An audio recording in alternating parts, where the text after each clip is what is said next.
fazer contato com o professor do Departamento de Geografia da USP, do Programa de Pós-Graduação em Ciência Ambiental, Wagner Ribeiro. Bom dia, Wagner. Bom dia, Glauco. Bom dia quem nos acompanha. Wagner, a Organização Mundial da Saúde está preocupada e com muita razão em função do aumento do número de casos de Covid-19 entre os povos indígenas nas Américas. Segundo a entidade, até o início de julho, mais de 2.000 indígenas morreram por causa da doença e mais de 70 mil foram infectados. De fato, é uma situação mais do que preocupante, não, Wagner?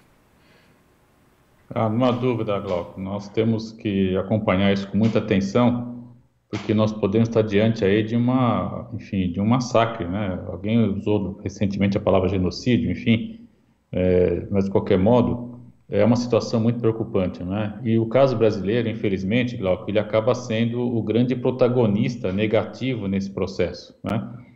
Nós temos, para você ter uma ideia, desde 2011, um protocolo de ação conjunta, de cooperação com a Organização Pan-Americana de Saúde, que na verdade fortaleceu a Secretaria Especial de Saúde Indígena, né? E esse protocolo criou os chamados Distritos Sanitários Especiais Indígenas, são 34 que estão dispersos pelo país, e que deve receber, então, aportes, né, numa cooperação entre a Organização Pan-Americana de Saúde e o governo federal. E, lamentavelmente, a parte nossa não tem sido cumprida a contento. E um dos momentos mais críticos foi justamente agora no começo de julho, quando o presidente ele vetou, na verdade, né, o apoio, a ajuda aos povos indígenas, coisas como, por exemplo, acesso à água potável. Nós sabemos que, infelizmente, grande parte dos rios, especialmente os que estão na Amazônia, Glauco, eles estão já contaminados. E é necessário, sim, oferecer água de qualidade. Ele também não quis oferecer acesso à internet, no momento como hoje nós temos com o isolamento social, principalmente, né, a necessidade de ter acesso à internet. Enfim, nós estamos assistindo, lamentavelmente, uma afronta aos direitos dos povos indígenas, dos povos originários, e que, de alguma maneira, também tem repercussões nas questões ambientais, porque nós sabemos que são esses povos com seu estilo de vida singular, não é, que faz com que eles mantenham os serviços ecossistêmicos, os serviços ambientais que são necessários à nossa própria organização. Então, é um duplo suicídio, né? Na verdade, a morte agora dos povos indígenas, infelizmente, e no curto e médio prazo também, esse estilo de vida acaba, por ser afetando também a nossa própria condição de ser no mundo. É, de fato, muita miopia, muita ignorância, infelizmente, quem tem assistido na condição das políticas indígenas no Brasil atualmente. Infelizmente, né, Wagner, a gente paga hoje e as comunidades indígenas, também a população mais vulnerável, acaba pagando pelo que foi feito antes da pandemia. Nós conversamos aqui já em algumas ocasiões a respeito do desmonte, justamente, que vinha sendo feito ali na CESAI, a Secretaria Especial de Saúde Indígena. E hoje nós temos boletins, inclusive, mostrando ali que tem um óbito em determinada aldeia, mas que já se sabe que são 10. Temos também ali divergência em relação ao número de infectados, ou seja, essa desestruturação que houve antes, agora, infelizmente, está fazendo a diferença para o lado ruim. Não há dúvida, Glauco. Isso vem com grande ênfase desde o ano passado, né? Eu mesmo tive a oportunidade, quando fiz o relato do nosso, como rendeu aquele trabalho de campo, aquela expedição científica, né? Nós já vimos naquele momento, em maio do ano passado, especialmente Yanomamis, né, perambulando, meio que sem destino, pela Amazônia, e eles acabavam sendo abrigados, né, pelas populações locais, pelas comunidades locais, que de algum modo se solidarizavam, ofereciam algum tipo de trabalho em troca de alimento, basicamente, né? Então esse desmonte ele vem já de algum tempo e agora afeta drasticamente os povos originários, já que estamos falando de uma contaminação de uma doença com tudo que já se sabe dela, e que ao pegar povos vulneráveis tem ainda um impacto mais grave. Mas o que eu quero alertar é que esse impacto vai nos afetar também, porque diminuir a população indígena é diminuir a capacidade de oferecer serviços ambientais e ecossistemas que os povos originários, que as terras indígenas, como já está comprovado, Glauco, já falamos disso já algumas vezes, são nessas terras indígenas que a conservação ambiental é mais eficiente até que nas próprias unidades de conservação.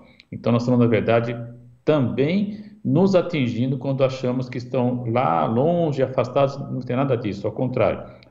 Ofender os indígenas hoje é, no médio prazo, afetar a nossa própria condição de ser no mundo. Isso, os povos da floresta, na verdade, né, Wagner, que são os grandes responsáveis pela preservação do meio ambiente, as comunidades indígenas, também a gente tem nas reservas extrativistas ali, as pessoas que vivem disso, que às vezes não têm o apoio do Estado justamente para conseguir desenvolver sua atividade econômica e preservar a floresta ao mesmo tempo. Mas quando a gente vê isso também, Wagner, a gente vê uma falta de apoio do Estado muito grande. E por mais não só do governo federal, mas também de outras instâncias e do próprio poder judiciário, dos poderes do Estado de uma forma geral. Você vê uma solução nisso somente a gente apelando para a comunidade internacional, ou seja, a pressão vai ter que vir de fora para darmos mais atenção para as comunidades indígenas, para a sua situação e para a própria preservação do meio ambiente, que, como você disse, está relacionado ao modo de vida dessas comunidades? Eu estou de acordo, Glauco. Veja, é importante você recuperar os povos da floresta, né? Nós temos aí, desde os anos 80, uma articulação que envolvia, naquele momento, os seringueiros, primeiro Chico Mendes, ribeirinhos, né? Povos originários, quilombolas, e que acabou gerando um novo paradigma de analisar essa questão ambiental, que é o famoso socioambientalismo, que foi consagrado no ano 92. E de lá para cá, por meio das convenções internacionais de meio ambiente, das redes de pesquisa que nós temos hoje, da informação que é veiculada em tempo real pela internet, de fato, a divulgação e o apelo, o apoio internacional acaba sendo muito importante, inclusive com implicações econômicas, né? Nós já comentamos aqui também que grupos de investidores, por 2 vezes esse ano, já encaminharam documentos ao governo dizendo, olha, se vocês não cuidarem das questões ambientais, nós vamos deixar de investir no Brasil, ou seja, vamos ter menos capacidade de investimento no momento de economia já fragilizada e sabemos que, infelizmente, o Brasil não tem poupança interna para investir, então é necessário, pelo menos na quantidade que deveríamos, né? É necessário ainda contar com esse apoio internacional. Esse é, de fato, uma maneira de pressão. Também é possível divulgar esse tipo de problema junto às redes de pesquisas internacionais, com congressos, com eventos, já que hoje todos nós trabalhamos de maneira integrada, coordenados, inclusive, o que é muito interessante. A produção científica hoje se faz em rede, né? Você não tem um núcleo isolado, e tudo isso permite, então, a veiculação rápida da informação e denúncias, né? Agora, é preciso ir além da denúncia, é preciso ser solidário também com os povos originários aqui no Brasil e, do meu ponto de vista, pensar em ações mais objetivas, que passam desde ações solidárias no primeiro momento até ações junto ao Congresso, para que a gente possa, mais uma vez, pautar essa questão lá e promover ajustes. Infelizmente, o Congresso hoje ele é conservador. Ontem nós aprovamos o Fundeb, enfim, algo importante, mas, em geral, o Congresso tem sido muito conservador e pouco afeito às questões indígenas, lamentavelmente. É uma desatenção, na verdade, total por parte do Estado como um todo, Wagner. Queria agradecer a sua participação aqui no Jornal Brasil Atual e até a próxima. Até a próxima, Glauco.